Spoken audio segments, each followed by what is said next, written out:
All right, we've got a fun project today. We are going to put a heater in this thing. So this is a Ranger 1000 XP. So this will be work for basically all of the single overhead cam Rangers or the XPs from 2018 to basically new. So what we've got here is an aftermarket heater kit. So these are a Firestorm cab heater. These are sold by Moto Alliance. This is a company that I sell a lot of plows and winches from. So get this thing on box here and kind of start walking through this thing step by step, what it takes to install this heater system. All right, so that's our heater core there. We've got some tubing for the air ducts, coolant tubing.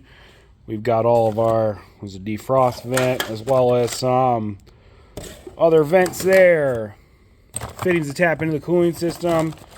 Comes with hole saws for all of our cutting. And our directions are down here, and we're going to have templates and all sorts of stuff in here. So, we'll break this out and start on the first step. Our first step is we're going to remove this dash. So first thing we're going to do is we pull out this cup holder thing, which normally if you don't have a windshield installed, there's just two little plastic clips there. Otherwise, we're going to have to unscrew these brackets here with those torque screws. And then we've got a couple other plastic rivets on each end. And then we'll get this dash loose and out of the way. Alright, so we've removed these plastic rivets down the bottom, the cup holder there. Underneath the cup holder, there's two more plastic rivets right there. And then on each side, there's one up underneath here. So I should have this top dash removed or loose here. So I'll pry this thing out here and then see if I missed anything.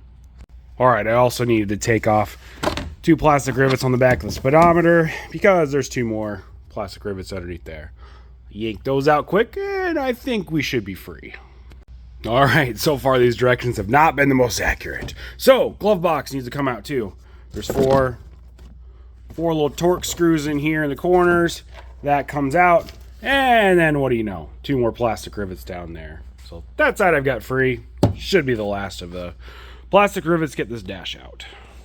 All right, we've got our dash out. So I've got this upside down, and so right here, you can see we got a little dimple on each side. We're going to use a 2-inch hole saw that it came with. We're going to cut holes into there. Those are going to be for our passenger and driver vents. And then these little square slots, we're going to slice those out too for our defrost vents. So we'll cut those things out quick here and keep plugging along.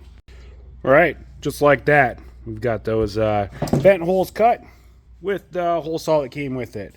So these vents are going to pop right into there on this thing. Just like that. So now we'll cut out these defrost ones, which I'll probably just use a utility knife to cut those out. Okay, so I used the utility knife to cut that open. Vise is definitely cut it on the small side. I kind of laid this one on there just to see roughly how big of a hole to cut. Cut it a little on the small side and then trimmed it. So those just snap in there like that. Cut the other one and move on. The next steps are on the passenger side here. We're going to drill a hole right through there with the 1.25 bit. And then the tube's going to run through there and then onto the driver's side. Same deal. Right up there in that hole. Same deal. We're going to drill 1.25 hole saw through those. Punch those out quick. The next step here is to mount our little dash switch. We're going to mount right there. So we're going to find a good spot, make a little punch mark, and then drill that out with a 7/16 drill bit. All right, in our previously drilled holes up there, we're going to add these little rubber grommets. It's going to insulate plastic from the radiator hose. Next, we're going to prep our heater core. Basically, it says to take our heater hose. We're going to cut this in half and then attach each piece onto the inlet and outlet of the heater core with some hose clamps that are attached, and then we'll start routing these coolant lines. All right, so the heater core is going to mount up in the dash, kind of right there, in this orientation. Vents going to the passenger side, tubes going towards the firewall side. Then we're going to take this upper one, we're going to route this through the driver's side hole, and then this bottom one is going to go through that passenger side hole. So in the directions here, this glove box is not there. It's showing a single overhead cam 1000 Ranger. This is an XP, so it's got the glove box in it. Normally there would be enough room to just drop this right down there. I think what I'm going to do here is actually pull these hoses off this glove box, get this out. You actually pull the rest of the dash out, and the glove box comes off that way. So I'm gonna pull these hoses back off so I think I can slip this down in between there and then hook my hoses back up and get this into place. All right, that let me get this down where it's supposed to be. We'll just hook my hoses back up and then route one through the driver's side, one through the passenger side. All right, we've got these hoses routed out on both sides. So next thing we're gonna do is hook up the little wiring harness. The white side here is going onto our switch. It's right there. The other side is going onto the heater core itself. And then we're going to install this bezel and everything as well. Directions do say to cut off these two little nubs on this bezel, so we'll do that as well. The little switch just installs like this. The nut holds this bezel on, tighten this down, and then the little knob just pushes on there. The other two wires, the red and the black here, these are just going to go to our accessory power on the bus bar there. So we'll tie this into power with the key, and that's our on-off power. The other part of the harness just attaches into the heater core itself. So we'll wire those in quick and then check, see if this switch works. So the kit did not come with one of these connectors, but these are pretty easy to find. These are just the kind of universal bus connectors that attach into the Polaris stuff. So on these, blue is on off with the key, red is constant power, black is ground. So I'm gonna splice these into the black and the blue there, and then we'll have power to our fan. Next step is to secure the heater core in place. So we're gonna use this attached bracket. Basically, this is gonna lay down in there. There's gonna be 2 bolt holes there on each side, and then those 2 right there are going to use those 2 hex bolts right there with the Phillips head on them. Okay, attach that in place, and then we're going to start running some vent lines.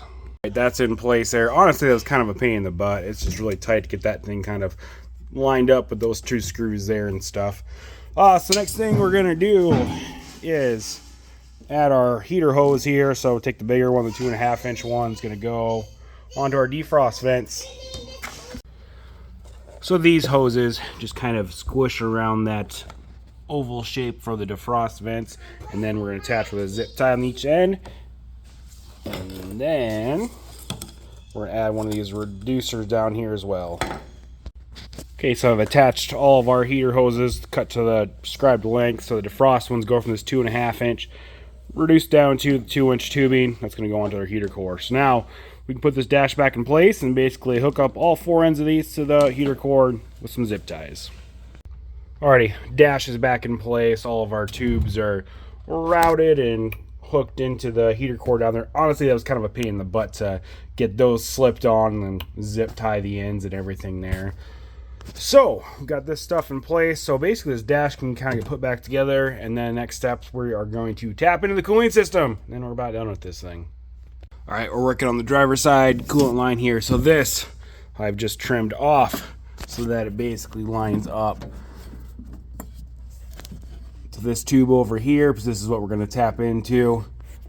And then what we're going to do is we're going to slice up here. We'll put an on-off switch for the coolant flow quick, and then we're going to slice into that, drain our coolant out of it, and then put a little Y fitting in there.